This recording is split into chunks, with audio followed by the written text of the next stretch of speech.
I use this video, recorded from the International Space Station, to make a fundamental point, which is the foundation of this presentation. We see the Earth illuminated with sunshine. Now look closely at the space surrounding the Earth. What do you see? Nothing.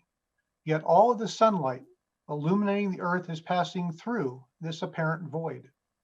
The space surrounding the Earth, while appearing to be empty, is continuously filled with the one vital resource our industrial culture now needs: renewable energy.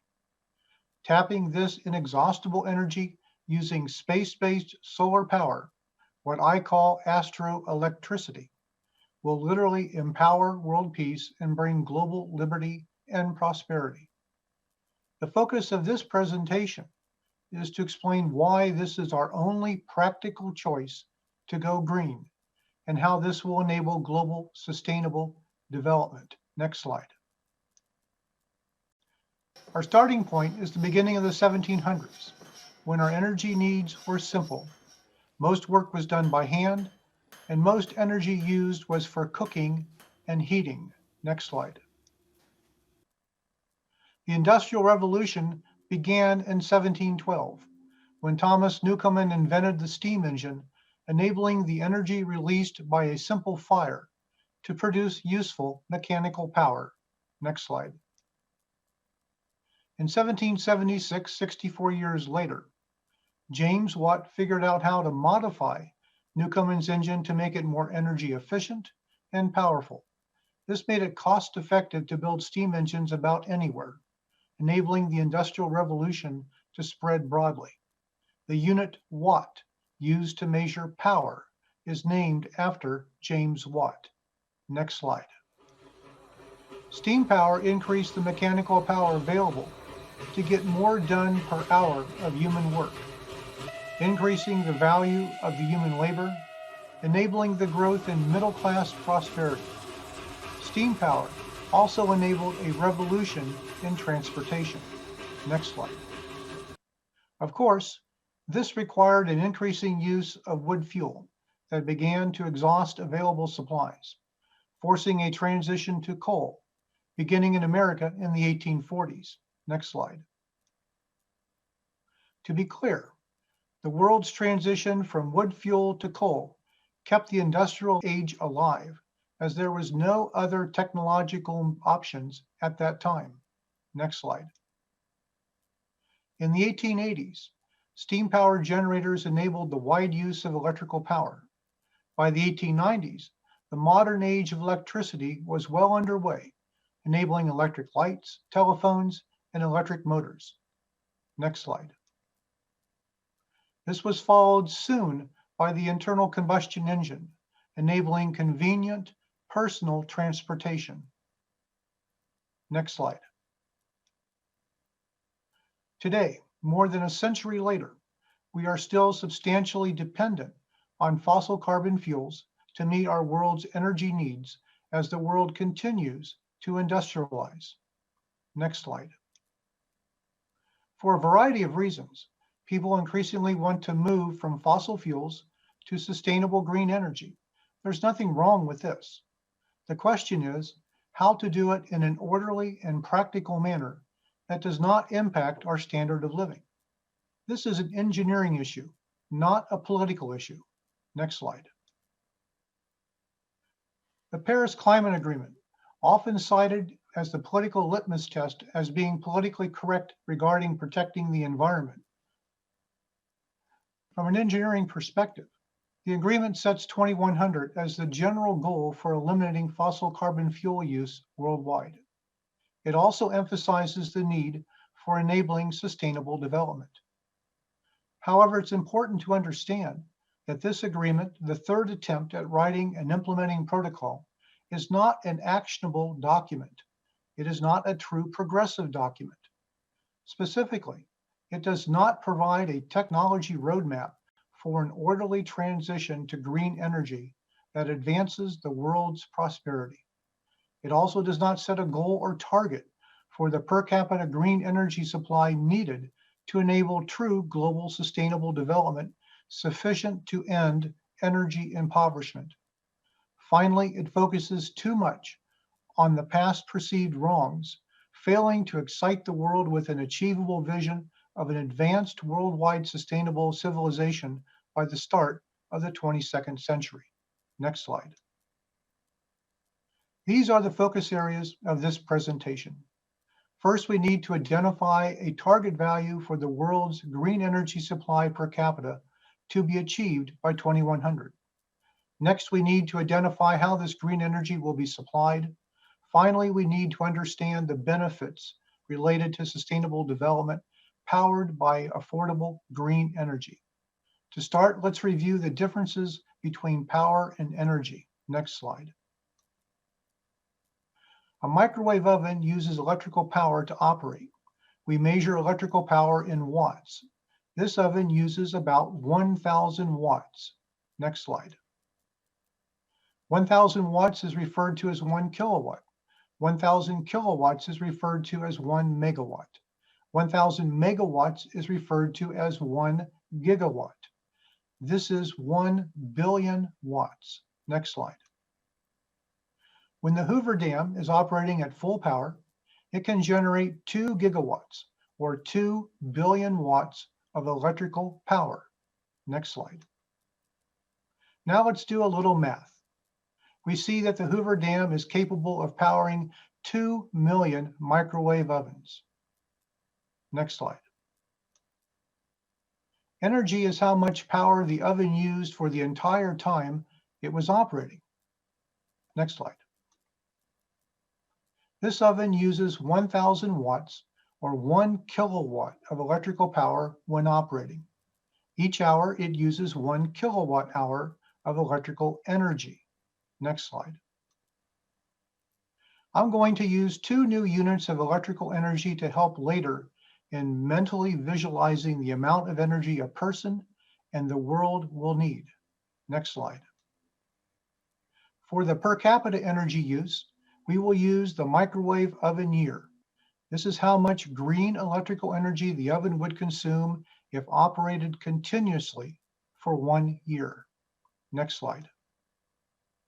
For discussing world energy use, we will use a Hoover Dam year. Next slide. Now we need to do something similar for energy coming from fossil carbon fuels. Next slide. These are early oil wells in an oil refinery in the 1870s. Wooden barrels were used to ship oil. Oil was sold by the barrel. Next slide. Eventually, a 42 US gallon barrel was made the world standard for selling oil. Later, because oil varies in energy content per gallon, the unit for selling oil became the barrel of oil equivalent in terms of its actual energy content. This is abbreviated BOE. Next slide.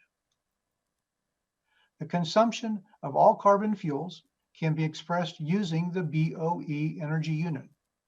Like the microwave oven year and the Hoover Dam year, the BOE helps to visualize our energy use. Next slide. This is the world's total energy use per capita in 2017. The world generated less than 1/2 microwave oven year of electrical energy per capita. In terms of carbon fuels, such as gasoline and jet fuel, the world consumed 7 BOE per capita for other than electricity generation. Next slide. We now need a plan for converting from fossil carbon fuels to green energy. Next slide. For this discussion, we will assume each BOE of fossil fuels is replaced with a BOE of hydrogen fuel. Next slide. Recall from high school chemistry that we can use electricity to separate water into hydrogen and oxygen. This is called electrolysis. Next slide. By using green electricity and electrolysis, we can produce green hydrogen to take the place of fossil fuels we now use for transportation, industrial processing, and home use. Remember that a BOE is the amount of energy coming from combustion. Next slide. The electrical energy required to operate a microwave oven for about 3 months is needed to electrolyze water to produce 1 BOE of hydrogen. Next slide. This is the world's per capita energy use in 2017, only with each BOE of fossil fuels replaced with 1 BOE of hydrogen. Next slide. Since the hydrogen is produced using electrical energy, we can express the total energy per capita using the microwave oven year unit. The 7 BOE of hydrogen requires just under 2 microwave oven years of electrical energy to produce. In total, the equivalent of 2.3 microwave oven years of energy were used per capita in 2017. However, we know that this is not good enough for achieving a prosperous middle-class standard of living worldwide. Next slide. These are the per capita energy use values for the United States, the European Union, and the world expressed using the microwave oven year energy unit. Understanding that the middle-class standard of living in Europe is quite good, this represents a reasonable target for the world to achieve on average. Next slide. So let's set in round numbers 5 microwave oven years as the per capita energy supply target for the world to achieve by 2100. Next slide. We need to engineer a new green electricity generation infrastructure capable of providing 5 kilowatt years of electrical energy annually for each person. This would provide the energy used directly, as well as the energy needed to provide the goods and services consumed. Next slide. Now it's time to do a little more math. By 2100, the world will need a green electrical power supply capable of powering 50 billion microwave ovens continuously to meet our sustainable development goal. Next slide. Recall this previous calculation showing that the Hoover Dam could power 2 million microwave ovens. Next slide. By 2100, the world will need a green electrical power supply equivalent to 25,000 Hoover dams operating continuously to end the use of fossil carbon fuels while enabling global sustainable development. That's 50,000 gigawatt years of green electrical energy each year. When people demand to quickly implement the Paris Agreement or call to implement a Green New Deal, this is what they are calling for. Of course, achieving this will not be simple and quick, as many wrongly assume. Next slide. Now let's focus on how to engineer a practical green energy supply of 50,000 gigawatt years by 2100. Next slide. Let's put on our engineer's hat to find a solution. We have this list of progressive engineering goals. Next slide.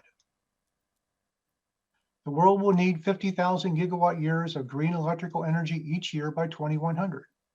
By 2100, net CO2 additions to the atmosphere should end. The green electricity must be available nearly worldwide to enable sustainable development. Land use needs should be minimized. And finally, we need to minimize any public opposition. Next slide. The first step is to eliminate options that are not scalable, knowing that we need 50,000 gigawatt years of generation capacity. None of these renewable energy sources are sufficiently scalable. Hence, to define a global solution, these will make only a minor contribution. Next slide. This leaves us with these 3 terrestrial options: nuclear fission, wind, and ground solar. We'll examine each, starting with nuclear fission, to see if it would provide a practical solution. Next slide. Today, there are about 400 gigawatts of nuclear fission power operating, with upwards of 200 gigawatts being planned or built. This would represent only about 1% of the 50,000 gigawatts needed by 2100. Next slide. Each of these plants requires substantial cooling water, limiting where they can be located. Next slide. The world does not have anywhere near enough natural uranium to fuel thousands of plants. This means that plutonium, or U-233, must be bred to create the needed fuel. Both of these can be used to make nuclear weapons. breeding fuel substantially increases the risk of nuclear weapon proliferation. Next slide. Each nuclear power plant creates dangerous nuclear waste that must be stored safely, essentially forever. How to do this safely in a politically acceptable manner has not yet been determined. Next slide. Nuclear power plants can be damaged by earthquakes and tsunamis. As the 2011 accident in Japan showed, this can cause the release of dangerous radioactive materials.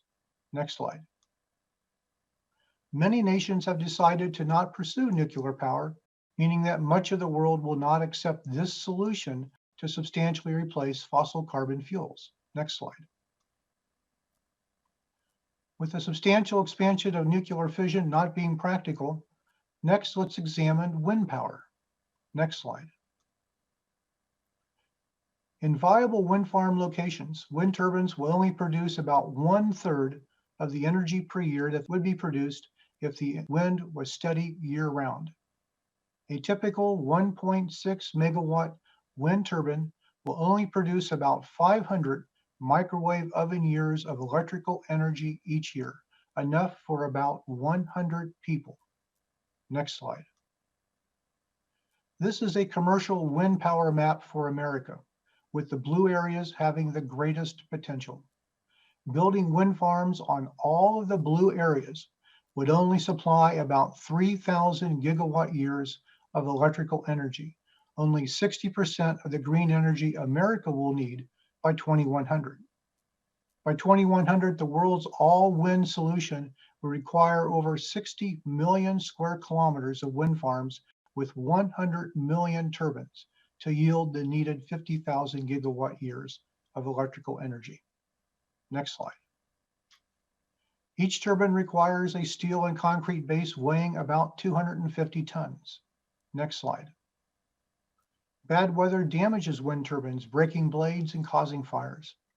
During storms, parts of broken blades can be thrown for a considerable distance, posing a risk to people. Next slide. Imagine the impact on the bird population with tens of millions of square kilometers of wind farms. Next slide. Finally, opposition to the safety, noise, shadow flicker, and general disturbance of rural life caused by wind farms is increasing. Next slide. With massive wind farms not being a practical solution, let's examine ground solar farms. Next slide. Due to the variability of sunlight, solar farms only produce about 20% of the energy they would if the sun shone 24 hours a day, like it does in space.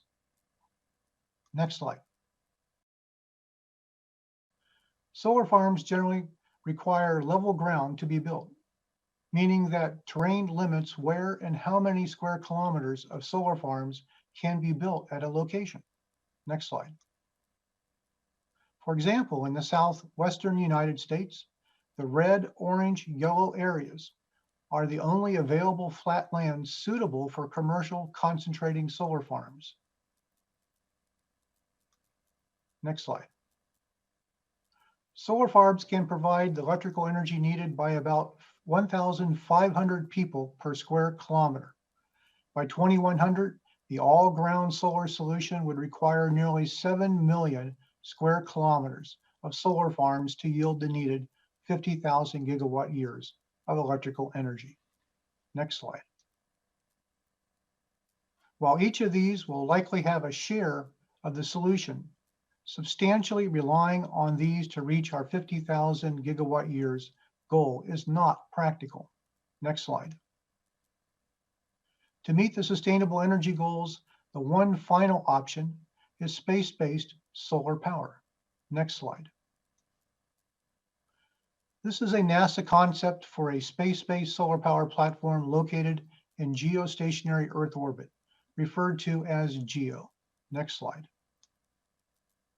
Large mirrors capture sunlight, reflecting the sunlight onto large solar arrays. 5 square kilometers of mirrors are required for each gigawatt of power delivered. About 27 square kilometers of mirrors are required to deliver 5 gigawatts of electrical power. Next slide.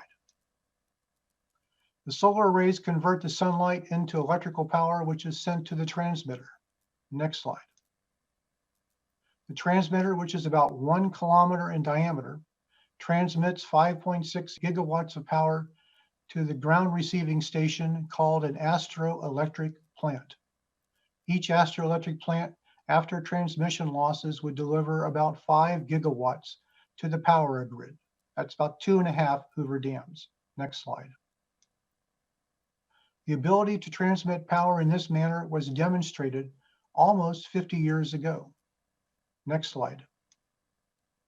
Right now, the Space Force X-37 unmanned spaceplane is flying a Navy Research Lab experiment testing the transmission of power to the ground. Next slide.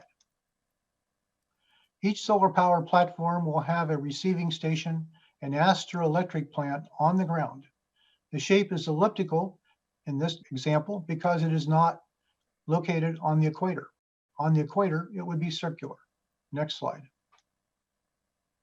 The power transmission will be received by an antenna array covering about 100 square kilometers. The array will look like a solar farm. In fact, in some locations, it might also double as a solar farm. Next slide. In total, 164 square kilometers, about 63 square miles, is required for each 5 gigawatt astroelectric plant. This would provide the annual energy needs of 1 million people, or about 6,000 people per square kilometer. Next slide. If solar farms are also built in the safety perimeter, the total solar output would meet the annual energy needs of an additional roughly 200,000 people for a combined total of 1.2 million people. Next slide. To meet the target of 5 kilowatts per capita for 10 billion people in 2100, between 8,000 and 10,000 astroelectric plants would need to be built around the world, each plant supporting around 1 million people. Recall that over 60 million square kilometers would be needed for wind farms, or nearly 7 million square kilometers for solar farms. With a total land area need of about 1.4 million square kilometers, this solution requires the least amount of land. This is the best engineering solution to enable the world to go green while ending energy impoverishment and enabling true sustainable development. Next slide. Another way of looking at this is that we will need to capture only about 25 square meters of sunlight to meet the energy needs of the average person, compared to around 700 meters with ground solar farms in sunny locations. 25 square meters is about the area of a one-car garage. Next slide. Does geostationary Earth orbit have enough room for perhaps 10,000 platforms? Yes, it is 265,000 kilometers in circumference. Next slide. Finally, I'll very briefly discuss the benefits of global astroelectricity. Next slide. Here's a nightlight's view of the Earth. The energy impoverishment of Africa, with over 1 billion people, is plain to see. Over 1,000 astroelectric plants would be built all across Africa, ending the continent's energy impoverishment. The same would happen at thousands of locations around the world. Near each of these plants, new green cities will be built, providing science, technology, engineering, manufacturing, and construction careers for the rest of the century. Building the astroelectric plants and the green new cities would provide middle-class prosperity where the future of our children is secure. To achieve this, we must recognize wind and solar are not the answer. We must become a true spacefaring civilization, using the resources of the moon and the asteroids to build the space-based solar power platforms that the world now needs to end the use of fossil carbon fuels in an orderly manner. Instead of wasting time focused on the past, we need to embrace humanity's exciting spacefaring future ahead, using astroelectricity to sustainably rebuild our civilization. Next slide. Additional information on astroelectricity can be found in my ebook, It also discusses the tremendous benefits of the combination of astroelectricity, 3D manufacturing, artificial intelligence guided deconstruction and recycling, and 3D printed humanoid construction robots in affordably building a sustainable civilization. Thank you for this opportunity to discuss this important topic.